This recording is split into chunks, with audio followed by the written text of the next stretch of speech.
Tesla's production-ready Cybercab, a two-seater autonomous robo-taxi unveiled in 2024, marking its first public display at the U.S. Department of Transportation headquarters.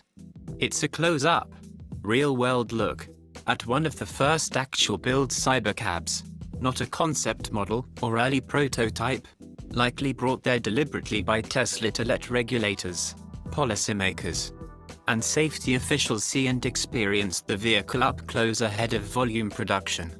The showcase highlights the vehicle's futuristic design, including butterfly doors, a steering wheel-free interior with vegan leather seats and cup holders, and a compact trunk, emphasizing its role in Tesla's planned unsupervised ride-hailing network.